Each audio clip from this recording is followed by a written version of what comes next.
నమస్తే. ప్రజెంట్ మనం హైకోర్టు దగ్గర ఉన్నాం. సో మరి కాసేపట్లో బండి సంజయ్ కొడుకు సంబంధించినటువంటి ఈ బెయిల్కు సంబంధించిన విషయంలో వాదోపవాదాలు జరిగేటువంటి అవకాశం ఉంది. 7 గంటల వరకు ఈ సంబంధించినటువంటి ఈ కేసు పట్ల ఒక తీర్పు వెలువడేటువంటి అవకాశం ఉంది. సో ఇప్పటికే పోలీసులు సైతం కూడా నోటీసులు గతంలోనే జారీ చేయడం జరిగింది. సో ముఖ్యంగా మేము ఈరోజు వస్తామని చెప్పేసి 15వ తారీఖు నేను మీ ముందుకు హాజరవుతామని చెప్పేసి బండి సంజయ్ కొడుకు ఒక లెటర్ కూడా ఇవ్వడం జరిగింది. కానీ ఇప్పటి వరకు కూడా ఆయన కూడా హాజరు కాలేదు. సో ఆ ప్రభావం కోర్టులో ఏ విధమైనటువంటి ప్రభావం ఉంటుంది, ఆయనకు నిజంగా ముందస్తు బెయిల్ వచ్చేటువంటి అవకాశం ఉంటుందా, ఏం జరగబోతా ఉన్నది. సో ఒక పక్కన ఇప్పటికే అడ్వకేట్లు సైతం కూడా బండి సంజయ్ కొడుకుకు సంబంధించినటువంటి కేసులో నిరంజన్ రెడ్డి వాదిస్తూ ఉంటే మరో సంబంధించినటువంటి పీపీ సైతం కూడా ఈ సంబంధించినటువంటి కేసులో చూసి చూడనట్టుగా వ్యవహరిస్తూ ఉన్నాడు. ఇదంతా కూడా కావాలని చెప్పేసి బండి సంజయ్ కొడుకును తప్పించేటువంటి ఒక ప్రయత్నం జరుగుతుందని చెప్పేసి బయట ఉన్నటువంటి టాక్. మాట్లాడదాం ఏం జరగబోతా ఉన్నది, కోర్టులో ఏ విధంగా ఉండబోతా ఉన్నది ఈ తీర్పు అనేటువంటి అంశంలో మాట్లాడేటువంటి ప్రయత్నం చేద్దాం. మనతో పాటు హైకోర్టు అడ్వకేట్ సద్దాం ఉన్నారు, మాట్లాడేటువంటి ప్రయత్నం చేద్దాం. నమస్తే. సో ఏం జరుగుతుంది ఈరోజు ప్రముఖంగా అంటే మొత్తానికి ఈ రోజుకు వాయిదా వేసింది కాబట్టి ఈ రోజు ఇచ్చేటువంటి తీర్పు ఏ విధంగా ఉండబోతుందని చెప్పేసి అనుకుంటా ఉన్నాను. యాక్చువల్లీ నిన్న ఏవైతే ఆర్గ్యుమెంట్స్ జరిగినాయో దాన్ని అంతా సోషల్ మీడియాలో ప్రజలు పెద్ద మొత్తంలో చూడడం జరిగింది.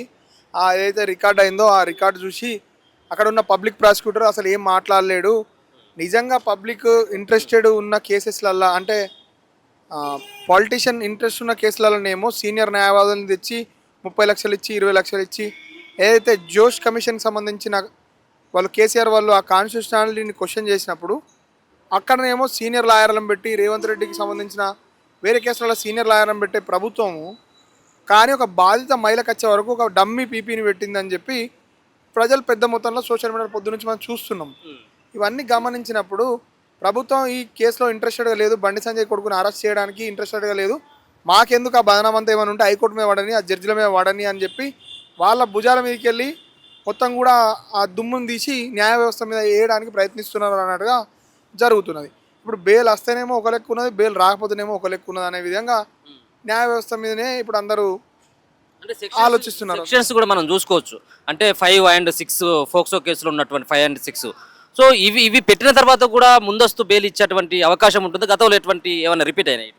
అసలు ఇవ్వద్దు, ముందస్తు బెయిల్ అనడానికి ఇవ్వడానికి లేదు. At the bail the stage అంటే స్టేజ్ ఆఫ్ ది బెయిల్ అసలు ఈ ఏజ్ గురించి మాట్లాడడం కానీ ఆమెకు సంబంధించిన 10th మెమోని ఇగ్నోర్ చేయడం కానీ ఇవన్నీ కాకుండా దాంట్లో మనం పొద్దున కూడా మనం చెప్పుకున్నట్టు 12 JJ యాక్ట్కి సంబంధించిన రూల్స్ అండ్ రెగ్యులేషన్స్లో డిటర్మినేషన్ ఆఫ్ ఏజ్కి సంబంధించిన ప్రొసీజర్ ఎస్టాబ్లిష్ అయింది. Vinod Katara versus union of మన యూపీకి సంబంధించిన జడ్జిమెంట్లో కూడా క్లియర్గా ఏజ్ని డిటర్మిన్ చేసేటప్పుడు జూనియర్ అక్యూజ్డ్ కానీ విక్టిమ్ కానీ ఏజ్ని డిటర్మిన్ చేయడానికి ఒక ప్రాసెస్ ఎస్టాబ్లిష్ అయి ఉన్నది. ఈ ప్రాసెస్ సంబంధించిన ఏ విషయాన్ని కూడా పబ్లిక్ ప్రాసిక్యూటర్ అపోజ్ చేయకపోవడం ప్రజలలో బాగా అనుమానాలకు దారితీస్తుంది. ఈ విషయం ఉన్నప్పుడు అసలు ఇట్లాంటి ఛార్జెస్ ఉన్నప్పుడు బెయిల్ రావడం అనేది 99% కాదు 101% కూడా ఇంపాసిబుల్. బట్ వాళ్ళు బెయిల్ అడగలేరు. ఏదైతే బెయిల్ పిటిషన్ ఉందో అది వారం రోజులకు పోస్ట్ అయిపోయింది ఆటోమేటిక్గా. గెట్ ది ఇన్స్ట్రక్షన్స్ అని చెప్పి ఇన్స్ట్రక్షన్స్కి పోయింది, పీపీ ఇన్స్ట్రక్షన్స్. వాళ్ళు దాన్ని ఎట్లా ఏ విధంగా అపోజ్ చేస్తారో చూడాల్సి ఉన్నది. బట్ అంతకంటే ముందే ఐఏ వేసి 1/2026 అని ఐఏలా వాళ్ళు ఏం చెప్తున్నారు అంటే మాకు ఇంట్రిమ్ ప్రొటెక్షన్ కావాలి. ఏంటిది, నా దగ్గర ఇంకా చాలా ఎవిడెన్స్ ఉన్నాయి, అమ్మాయికి సంబంధించిన డీటెయిల్స్ అన్నీ కూడా ఉన్నాయి, అవన్నిటిని నేను తీసుకుపోయి అక్కడ మన పోలీస్ వాళ్ళకి ఇస్తా, పోలీస్ వాళ్ళకి ఇచ్చేదాకా కూడా నాకు అరెస్ట్ చేయకుండా నాకు ఒక ప్రొటెక్షన్ లేయర్ ఇవ్వండి అని చెప్పి ఆయనే వాళ్ళకి సంబంధించిన న్యాయవాదులు ఆర్గ్యూ చేస్తున్నారు. గంటకు 30 లక్షలు తీసుకునే నిరంజన్ రెడ్డిని తీసుకొచ్చి వాళ్ళు ఆర్గ్యూ చేసుకున్నప్పుడు కనీసం కూడా ప్రభుత్వం వాళ్ళ తరపుని బలంగా వినిపిస్తలేదు. అంటే ఈ రేవంత్ రెడ్డి బండి సంజయ్ వేరు కాదు అనే విషయాన్ని మరోసారి చెప్పినట్టుగా చాలామంది ఫీల్ అవుతారు తెలంగాణ ప్రజలు, ఎస్పెషల్లీ నేను కూడా ఫీల్ అవుతున్నాను. సో ముఖ్యంగా ఆ సర్టిఫికెట్స్ కావచ్చు, చాలా రకాలైనటువంటి స్కూల్ సర్టిఫికెట్లు అని, ఆధార్ కార్డు అని, డ్రైవింగ్ లైసెన్స్ అని, సో రకరకాలైనటువంటి సోషల్ మీడియాలో హల్చల్ చేస్తూ ఉన్నాయి. సో ఇప్పటికే పీపీ అంటే అమ్మాయి తరపున ఉన్నటువంటి న్యాయవాది అయినటువంటి పీపీ, సో అమ్మాయికి సంబంధించిన స్టడీ సర్టిఫికెట్ అంటే 10th క్లాస్ సర్టిఫికెటో మిగతా బర్త్ సర్టిఫికెటో కోర్టు ముంగట పెట్టడానికి, జడ్జి ముంగట పెట్టడానికి కొంత సంకోచించిండు అన్నటువంటి వార్తలు కూడా బలంగా వినిపిస్తా ఉన్నాయి. ఇది ఎంతవరకు వాస్తవం? నిన్న అది నేను వాస్తవం అబద్ధం అని చెప్పడానికి లేదు, అదంతా బహిరంగంగా యూట్యూబ్లో పోయి మీరు చూసినా నిన్నటి ఆర్గ్యుమెంట్ మొత్తం కూడా యూట్యూబ్లో ఉన్నది. ఆ యూట్యూబ్లో ఉన్న పరిస్థితులలో మనం చూసుకున్నట్టయితే అక్కడ ఉన్న పీపీ మొత్తం ఫెయిల్ అయినట్టుగా ప్రజలు ఫీల్ అవుతున్నారు. ఆ వీడియో చూస్తే మీరు కూడా ఫీల్ అవుతారు. అట్లా ఉన్నది. అది నా అభిప్రాయం కాదు. ఆ వీడియో చూస్తే మీకే అనిపిస్తుంది అసలు ఏం జరుగుతుంది.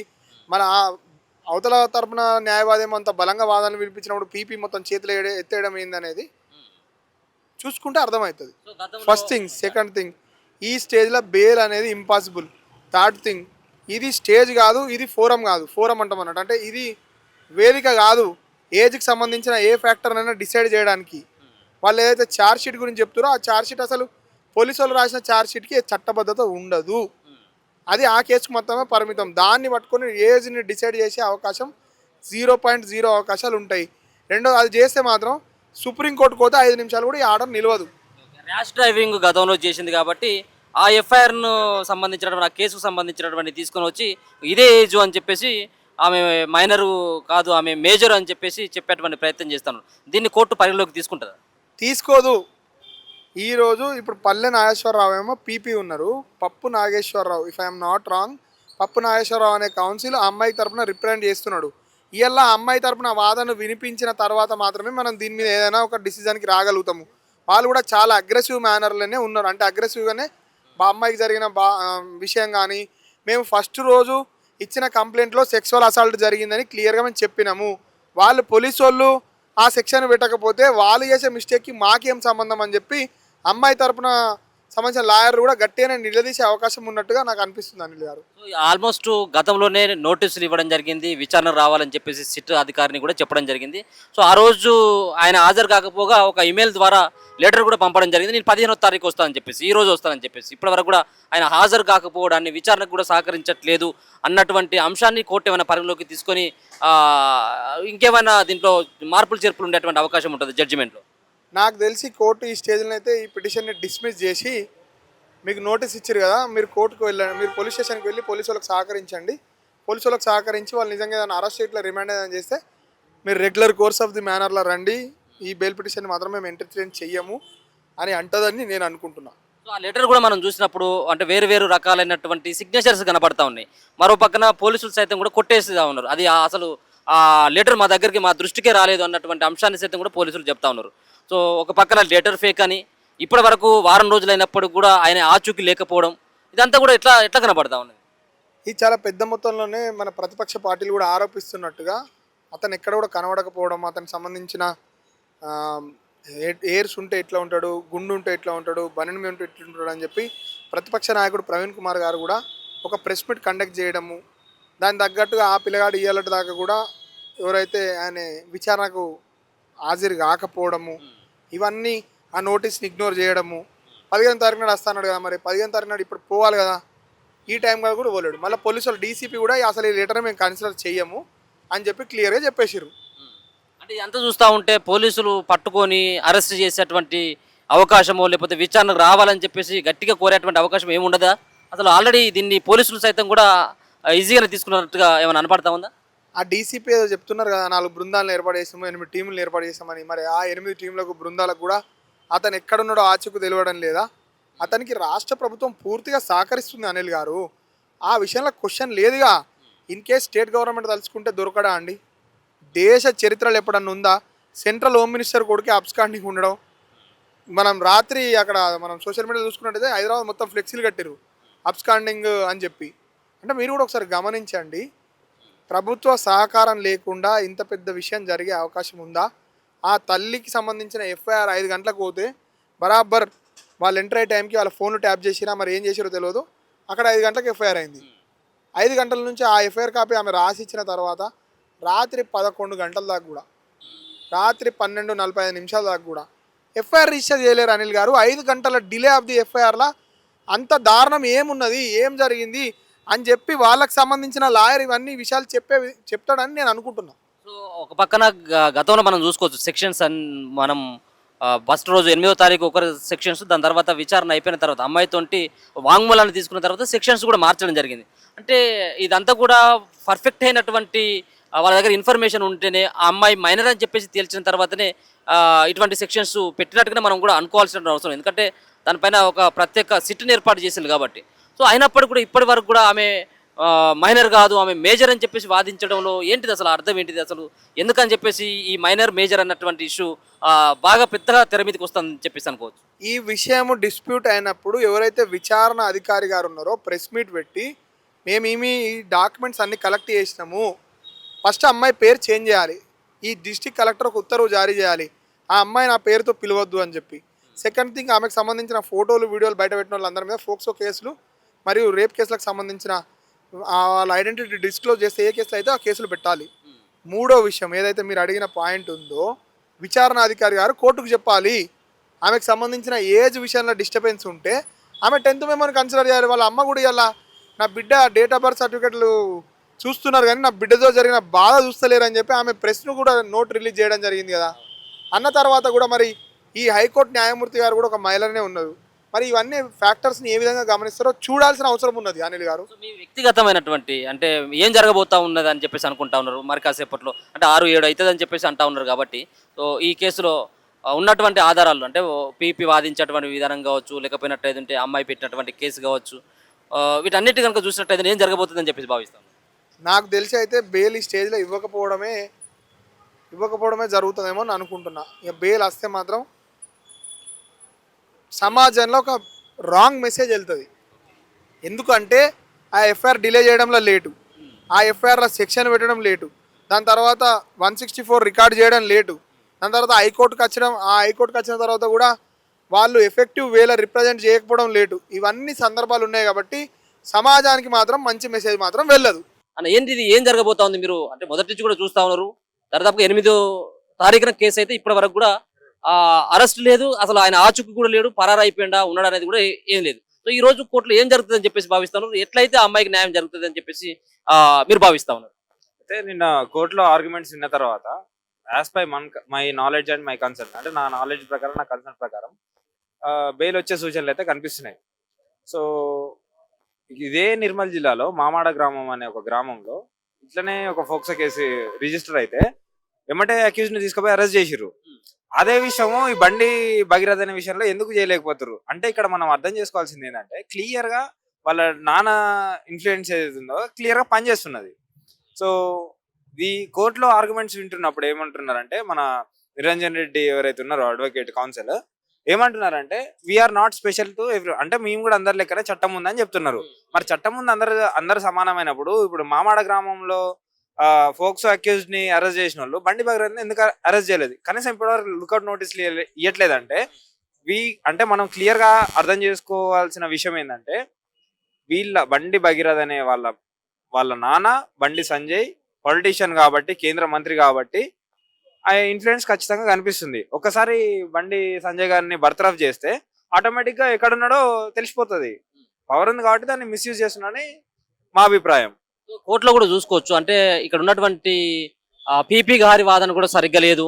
సో ఒక పక్కన గవర్నమెంట్ సైతం కూడా, ఇక్కడ ఉన్నటువంటి గవర్నమెంట్ సైతం కూడా సహకరిస్తుంది అన్నటువంటి కొన్ని వార్తలు కూడా బహిర్గతం అవుతా ఉన్నాయి. ఈ కేసు విషయంలో మీకు అటువంటి అభిప్రాయం ఏమైనా కలుగుతా ఉందా? ఇక్కడ ఆల్మోస్ట్ బండి సంజయ్ కి సహకరిస్తా ఉన్నాడు రేవంత్ రెడ్డి అన్నటువంటి ఆ ఫీలింగ్ ఏమైనా ఉందా, కనబడతా ఉందా? అంటే ఇది బండి సంజయ్ రేవంత్ రెడ్డి ఫ్రెండ్షిప్ ఏమున్నా కూడా నేను అదే అంటున్నా, ఇప్పుడు కోర్టులో ఇన్ఫ్లుయెన్స్ చేసేంత ఉన్నది బండి సంజయ్ కానీ లేకుంటే రేవంత్ రెడ్డి కానీ, ఆటోమేటిక్ గా ఇన్ఫ్లుయెన్స్ అవుతుంది అక్కడ.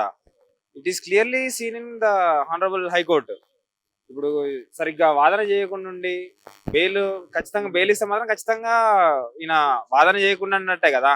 అంటే బండి సంజయ్ అంటే రేవంత్ రెడ్డి నువ్వు కొట్టినట్టు చేయి నేను పడ్డట్టు చేస్తానంటే ఉన్నది. కానీ నిజంగా ఎంతసేపు అనండి, డీజీపీకి ఒక లుకౌట్ నోటీస్ ఇస్తే ఇక్కడ ఉన్నట్టు తీసుకొచ్చి ప్రవేశపెడతారు పోక్సో నిందితుడిని. నేను అదే అంటున్నా, ఇప్పుడు ఈ నిరంజన్ రెడ్డి ఎవరైతే కౌన్సిల్ ఫర్ బండి భగీరథ్ ఉన్నాడో ఆయన క్లియర్ గా మేము ఎవరికి అతిథులం కాదు, మేము అందరి లెక్కనే నార్మల్ అంటున్నారు కదా. నిన్న ఆర్గ్యుమెంట్స్ కూడా మేము అందరి లెక్కనే, అందరు సామాన్య ప్రజల లెక్కనే బండి భగీరథ్ కూడా అంటున్నాడు కదా. మరి బండి భగీరథ్ సామాన్య ప్రజల లెక్కన అయితే వాళ్ళ నాన్న పేరు ఇన్ఫ్లుయెన్స్ చేయకుండా ఉంటే ఖచ్చితంగా ఈయనని రిమాండ్ తీసుకోవాలి కదా. ఇప్పటికీ 5-6 రోజులు అవుతుంది ఏది కేసు నమోదయ్యి, అయినా కూడా బండి భగీరథ్ ఎక్కడ ఉన్నాడో మీకు తెలియదు అంటే మరి దీన్ని లోపాయ ఒప్పందం చేసుకున్నట్టేనా అని మాకు అనుమానాలు వ్యక్తమవుతాయి. మీకైతే బెయిల్ వస్తుంది అన్నటువంటిదే బాగా నమ్ముతా ఉన్నాం ఇప్పటికి? అవునండి, అంటే ఈ ఆర్గ్యుమెంట్స్ వింటున్న క్రమంలో ఆర్గ్యుమెంట్స్ చేసే పీపీ గారు కానీ లేకుంటే ఈ మన కౌన్సిల్ ఫర్ బండి భగీరథ్ కానీ వాళ్ళ ఆర్గ్యుమెంట్స్ వింటుంటే ఆటోమేటిక్ గా బెయిల్ వచ్చే ఛాన్సెస్ అయితే ఉన్నాయి. కానీ ఇఫ్ ఇన్ కేస్ బెయిల్ వస్తే మాత్రం తెలంగాణ రాష్ట్రంలో రేపిస్ట్లకి లైసెన్స్ ఇచ్చినట్టే. వర్ధన్, నువ్వు ఏం చెప్పదలుచుకున్నావు? మొదటి నుంచి కూడా చూస్తూ ఉన్నాం కాబట్టి. సో న్యాయ వ్యవస్థ అంటే ఒక నమ్మకం, ఖచ్చితంగా సామాన్యులకి అండ్ ఉన్నోళ్ళకి అందరు కూడా సమానమైంది న్యాయ వ్యవస్థ అని చెప్పేసి అందరు కూడా భావిస్తూ ఉన్నటువంటి పరిస్థితి. ఈ రోజు ఒక అమ్మాయి అంటే ఆమె అయితే చెప్పేటువంటి అంశం మైనర్ అని చెప్పేసి ఆమె మాట్లాడుతుంది, లేదు ఆమె మేజర్ అని చెప్పేసి వీళ్ళు సమర్థించుకున్నటువంటి ప్రయత్నం జరుగుతూ ఉన్నది. కోర్టులో ఈ రకమైనటువంటి వాదనలు, మరొక పక్కన ఇప్పటి వరకు ఆ అబ్బాయిని పట్టుకోకపోవడాన్ని చూస్తే ఏమనిపిస్తా ఉన్నది? సో ఫస్ట్ బండి సంజయ్ గారిని అదుపులోకి తీసుకోవాలి. ఎందుకంటే ఎంత దారుణం అంటే ఇప్పటి వరకు పరారులో ఉన్నారు, దొరకడం లేదంటున్నారు. ఎక్కడో విదేశాలకు పోయినటువంటి వాళ్ళని పట్టుకొచ్చేటువంటి ఆ టెక్నాలజీ ఉంది మన భారతదేశంలో. పోలీసు వాళ్ళు తలుచుకుంటే ఎంతసేపు అండి, 2-3 గంటలలో తీసుకురావచ్చు. మరి చెప్పాలి ఇలా తెలంగాణ రాష్ట్ర ప్రజలకి సమాధానం చెప్పాలి. అంటే ఇక్కడ క్లియర్గా ఏం అర్థమవుతుంది అనిల్ అన్న అంటే, పేదోళ్ళకి ఒక న్యాయం, పెద్దోళ్ళకి ఇంకో న్యాయం. ఓకే, నేను రీసెంట్ గా చూసినటువంటి కేసు ఏందవుతుందో, వేరే దగ్గర ఇట్లనే సేమ్ పోక్సో యాక్ట్ కింద కేసు నమోదైంది. 24 గంటల్లో ఆయన అరెస్ట్ చేసి జైలేసారు. ఇక్కడ క్లియర్ గా ఆమె ఇప్పుడు క్లియర్ హనీ ట్రాప్ అనేది ఒకటి మీడియా కూడా, నేను కొన్ని ఛానల్ మీలాంటి మన తొలి వెలుగు లాంటి ఛానల్ లేకపోతే ఎంత దారుణం అంటే, హనీ ట్రాప్ ఫోటోలు వీడియోలు బయటకు వస్తున్నప్పటి క్రమంలో హనీ ట్రాప్ అని ఎట్లా రాస్తారండి? అసలు జర్నలిస్టులు అనేది ఎంత ఘోరము. మెయిన్ స్ట్రీమ్ మీడియా అనేది తెలంగాణలో లేదు క్లియర్ గా. అందుకే మేమేమంటున్నామంటే వెంటనే విచారణకు సహకరించాలి. అసలు పరారులో ఎందుకు ఉంటారు చెప్పు? తప్పు చేయనప్పుడు ఏం అవసరమైన పరారులో ఉండాలి? నువ్వు మీడియా ముందుకు రా, మాట్లాడు. బండి భగీరథ్ అనే వ్యక్తి మీడియా ముందుకు వచ్చి మాట్లాడాలి. నువ్వు తప్పు చేయలేవు కదా అయ్యా, మీడియా ముందుకు రావాలి, మాట్లాడాలి. బండి సంజయ్ గారు రారు మీడియా ముందుకు, బండి భగీరథ్ రాదు. ఎందుకు? దేని కారణం? అసలు ఎందుకు వస్తలేరు అనేటువంటి ప్రజల్లో చాలా బలంగా ఈ క్వశ్చన్ అనేది వినిపిస్తా ఉంది. తొక్కుతాం, మేము మీ అంతు చూస్తామంటూ బండి సంజయ్ కూడా మనం మాట్లాడినటువంటి మాటలు అంటే ఈ కేసు అయిన తర్వాత దీన్ని ఎట్లా అర్థం చేసుకోవచ్చు అంటే, ఒక పక్కన కొడుకు పైన ఇన్ని ఆరోపణలు వచ్చినప్పుడు, కొడుకు పైన ఇన్ని కేసులు అయినప్పుడు బహిరంగంగా ఆయన మాట్లాడిన అంటే, మేము ఎవరైతే మా ఆయన కుట్రలు చేస్తా ఉన్నారో వాళ్ళందరూ కూడా అనగదొక్కుతాం, మేము అణిచివేస్తాం అన్నటువంటి ఈ పదాలను ఇటువంటి సందర్భంలో వాడడం ఎంతవరకు కరెక్ట్? ఎంతమంది దొక్కుతాడా అండి? తెలంగాణ ప్రజలు మొత్తము ఇయ్యాల ఈ పోక్సో కింద నమోదైనటువంటి కేసులో బండి భగీరథ్ని అరెస్ట్ చేయాలని తెలంగాణ ప్రజల్ని మొత్తం దొక్కుతాడా? ఒక్కరు ఇద్దరు కాదు కదా ఈ సంఘటన మీద స్పందించినటువంటి వ్యక్తులు. ఒకరో ఇద్దరు అయితే సరే, నువ్వు దొక్కుతావో ఇంకేం చేస్తావో అది వేరే విషయం. తెలంగాణ ప్రజలు అందరు దీన్ని ఖండిస్తున్నారు. తెలంగాణ ప్రజల్ని దొక్కుతావా నువ్వు? నేను గెలిపించినటువంటి ప్రజల్ని దొక్కుతావా నువ్వు? పొలిటీషియన్ ఎట్లా ప్రజాప్రతినిధివా, లేకపోతే రౌడీజంలో ఉన్నటువంటి తెలంగాణ ఏం చేద్దాం అనుకుంటారు తెలంగాణని? అట్లా మాట్లాడవచ్చా? అసలు తొక్కుతామేంది? ఆ మాటలు ఏంది అసలు? ఎవరిని భయపట్టిస్తున్నారు అన్నట్టు? తెలంగాణ ప్రజల్ని ఇవాళ డైరెక్ట్ చంపుతాం అంటున్నాడు. ఆమె మైనరు కాదు మేజర్ అన్నటువంటిదే ప్రధానంగా వాళ్ళు తీసుకొస్తున్నటువంటిది. అది గతంలో ఉన్నటువంటి కొన్ని సంబంధించినటువంటి కేసులని ముందటేసి ఆమె మిగతా వాళ్ళతో తిరిగింది, వేరే వాళ్ళతో సంబంధాలు ఉన్నాయి అన్నటువంటి ఆ క్యారెక్టర్ ని కించపరిచేలాగా ప్రచారం అవుతా ఉన్నటువంటి తీరు ఎట్లా కనబడతారు? ఎంత బాధాకరం అంటే ఇవాళ అసలు డైరెక్ట్ వీళ్ళు చెప్తున్నారు, అమ్మాయిని క్యారెక్టర్ బ్లేమ్ చేస్తున్నారు. ఆమె రేపటి రోజున జరగదా అని జరిగినాయి అనుకో, ఎవరు రెస్పాన్సిబిలిటీ? వీళ్ళు అసలు నిమ్మకు నీరెత్తినట్టు. ఒకటి క్లియర్ గా ఏమర్థమవుతుంది అంటే, అధికార మదంతో ఇవన్నీ మా వ్యాఖ్యలు చేస్తున్నారు. 10th మెమో ప్రకారంగా చూసుకోవాలి మనం. 10th మెమోనే final. ఆధార్ కార్డ్ అంటే మార్చుకోవచ్చు అనుకో, 10th మెమో ప్రకారంగానే కేసులు బుక్ అవుతాయి. విచారణ అవన్నీ చూడకుండానే కేసులు కట్టారా పోలీసు వాళ్ళు? అవన్నీ ఎంక్వైరింగ్ చేసిరు కదా. అక్కడ ఆల్రెడీ ఏసీపీ గారు పోయినారు, ఎంక్వైరీ చేసి 5-6 సెక్షన్ల కింద కేసులు నమోదైనాయి. మళ్ళీ ఇవే ఈ చార్జ్ షీట్ ఎప్పుడు యాక్సిడెంట్ కేసులా ఆ చార్జ్ షీట్ ప్రకారంగా అసలు సామాన్యునికి అట్లా ఉంటుందా అండి? సామాన్యుడికి చార్జ్ షీట్ లో ఓపెన్ చేస్తారా? యాజ్ పర్ 10th మెమో ప్రకారంగా కేసులు కట్టాలి, దాని పరంగా ఎంక్వైరింగ్ నడవాలి. 10th మెమో ఇస్తే ఫైనల్. మరి కాసేపట్లో ఈ వాదనలు జరిగేటువంటి అవకాశం ఉంటుంది. సో ముందస్తు బెయిల్కి సంబంధించిన విషయంలో సో ఏ విధంగా ఉండబోతా ఉన్నది, సో పెట్టినటువంటి కేసులు కావచ్చు, అమ్మాయికి సంబంధించినటువంటి వాళ్ళు సమర్పించినటువంటి ఆధారంగా ఈరోజు జరిగేటువంటి ఒక ముందస్తు బెయిల్కి సంబంధించినటువంటి తీర్పు ఉంటుందని చెప్పేసి అనుకుంటా ఉన్నారు. మరొక పక్కన దీంట్లో వాదించేటువంటి గవర్నమెంట్ తరపు నుంచి వాదించేటువంటి పీపీ సైతం కూడా చేతులు ఎత్తేయడం పట్ల ఇది సరైనటువంటి విధానం కాదు, ఏదో మ్యానిపులేట్ అయ్యేటువంటి అవకాశం ఉంటుంది, ఖచ్చితంగా కూడా బెయిల్ వచ్చేటువంటి అవకాశం ఉండదు గట్టిగా వాదించినట్టయితే. సరే చూడాలి మరి ఏం జరుగుతూ ఉంది, సో ఎవరిది ఎట్లా ఉండబోతా ఉన్నది, ఎవరి వాదనలతోటి అక్కడ ఉన్నటువంటి జడ్జి ఏకీభవిస్తారన్నటువంటి దానిపైన మరి కాసేపట్లో మాత్రం ఈ సంబంధించిన ముందస్తు బెయిల్ పైన ఒక తీర్పు అయితే వెలువరించేటువంటి అవకాశం అయితే కనబడతా ఉంది. చూస్తూనే ఉండండి మన తొలి వెలుగు.